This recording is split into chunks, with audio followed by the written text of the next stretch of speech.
Take a walk up here. It's a bit quieter. There you can see Queen Maeve's car in the back. I was just thinking about the idea that, like, one of the biggest problems we have with the study of everything from history to mythology, and in my own thing, ancient sites and mythology and magic, is that it's too easy to put a modern brain upon people of the past who didn't think like us. This is why the academics and the archaeologists of the day, they so quickly do the death cult option, that they accuse people of the past of building monuments to venerate their ancestors, to celebrate death, to celebrate rebirth. Maybe there's truth to this, but it's a default story because they can't think of anything else, because they're trying to pour 21st century or 20th century or 19th century brain into a Bronze Age, Paleolithic or Neolithic consciousness. It doesn't work like that. Now,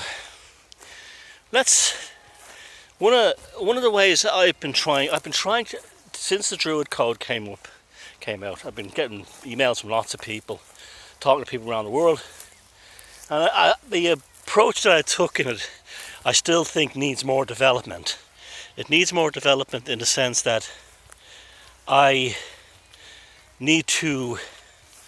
Now there's something bizarre, a crab in a forest.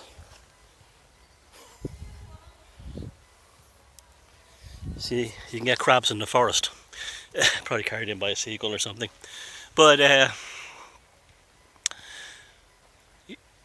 regarding putting your consciousness into the people of the past, well, let's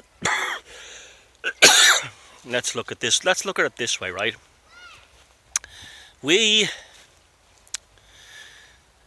seem to think that our education system, well, not we, but like societies in general, our education system, our way of seeing things, our way of understanding the world, is how people in the past expressed themselves in the same consciousness. It's simply not true. Now, they saw, in many ways, reality pre-enlightenment in a more kind of poetic and a more kind of, dare I say, magical or mystical sense. Now, I'll give you an example of this, right? In the Middle Ages in Europe, folk medicine, which all came from the pagans, was the predominant. Was the predominant way of treating illness. There was no medical profession as such. Now, the common treatment for a headache was a walnut, and the walnut, because of this idea of sympathy, and this is what the word sympathy really comes from, that it's expressed that the macrocosm was above, so below, that the walnut was a sympathetic representation of the human skull, and when you crack it open, the soft walnut inside looks exactly like the two hemispheres of the brain. And people used to take walnuts from a healer. They wouldn't take them themselves because the act of the healer giving them was as important as the actual walnut itself, and it would cure the headaches. And later on, we discovered that the active ingredient in aspirin is in walnuts.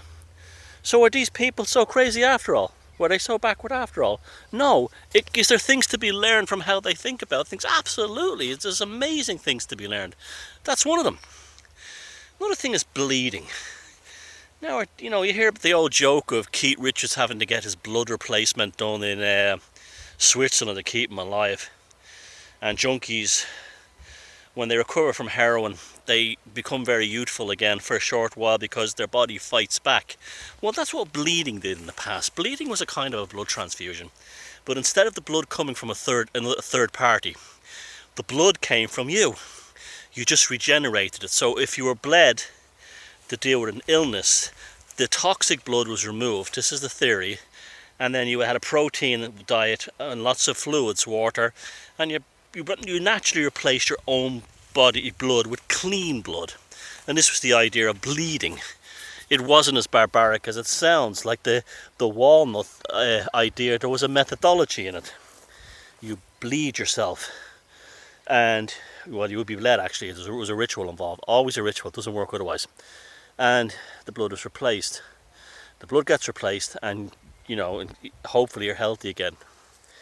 Now, you go for blood transfusion. They give you someone else's blood. They knock you out while it's happening because you would go insane because there's two energy forces, two life forces inside your body fighting for the domination at the same time. So just think about how dark that is. It's kind of frightening. So which is more healthy and conducive to a more, I wouldn't say natural way of doing things, or which one is really crazy?